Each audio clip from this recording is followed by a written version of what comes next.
I picked this little TV up today, not working.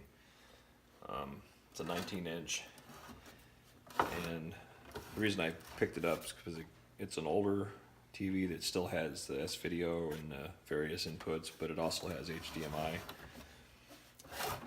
And the problem it seems to be having is it powers on momentarily and then shuts off. Got the power light here. It'll come on for a second.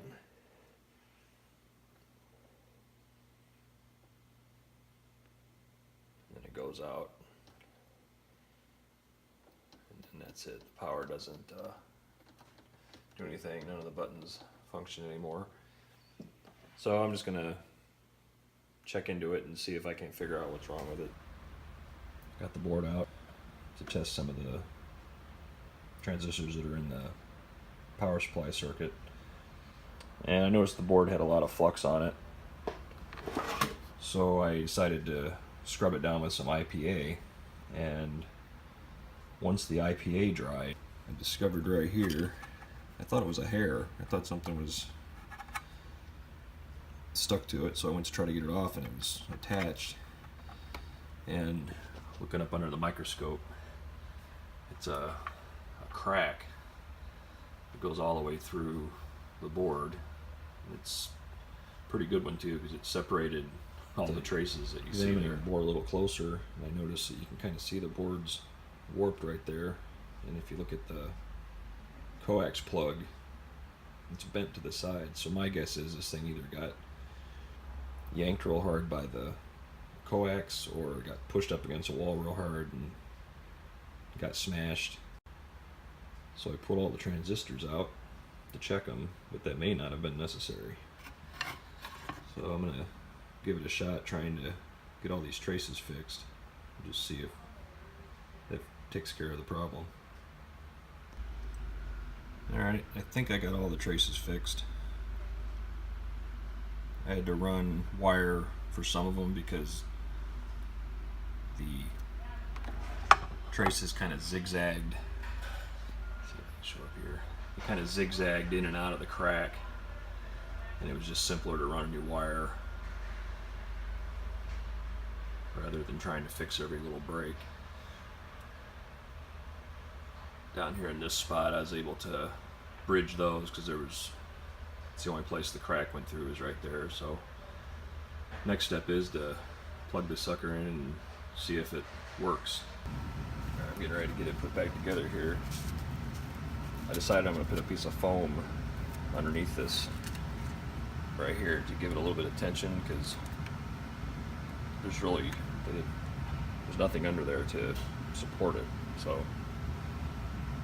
especially when you're pushing in these little plugs, they're not like a locking type mechanism. You just have to kind of shove them down in there. So hopefully that'll help with that.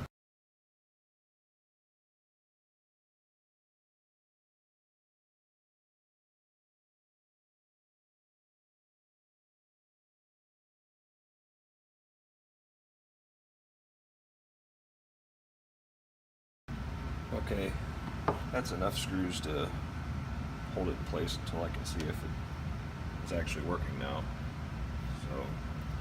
So plug it in and see what we got here. No smoke or explosions, which is good. Light went out. Light's coming back on. I press the power button. So you can't really see it. Oh, look at that. Now, guess I gotta. Look at that, I got an HDMI thing on the screen there.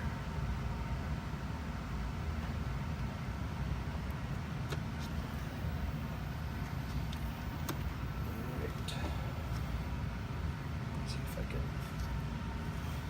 get this to where it's heck trying to hold stuff and record video at the same time.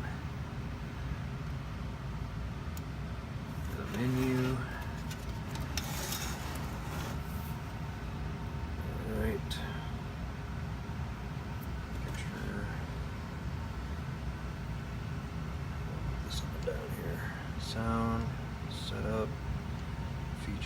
wires.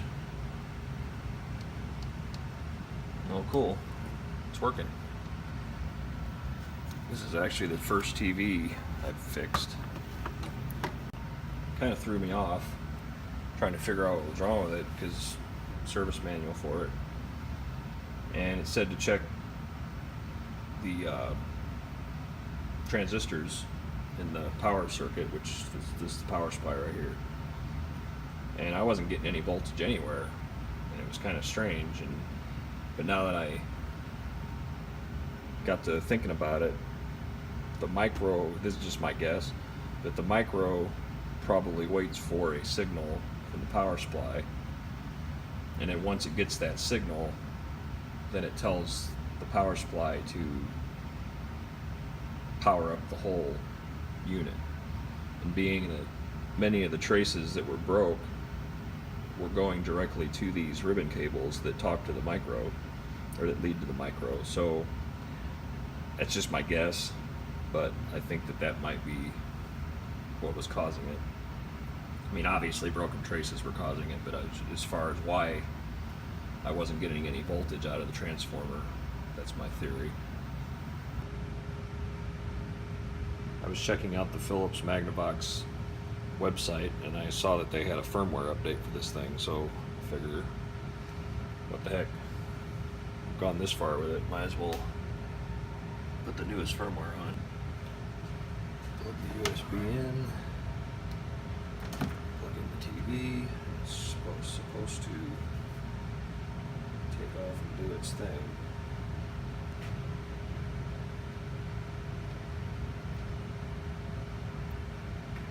There we go. I guess sometimes it doesn't automatically start.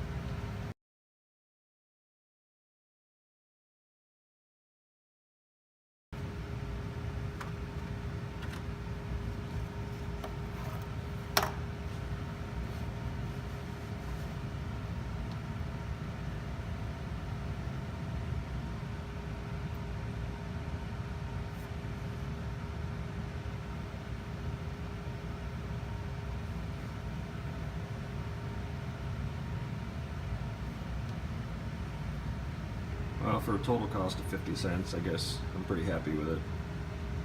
I did learn a couple things, you know. I know in the future, if I ever fix a TV, the first thing I'm going to check is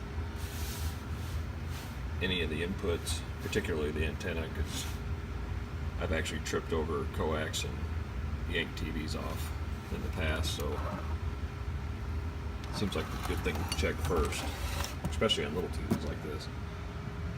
But I'm kind of glad, because this is what I got it for.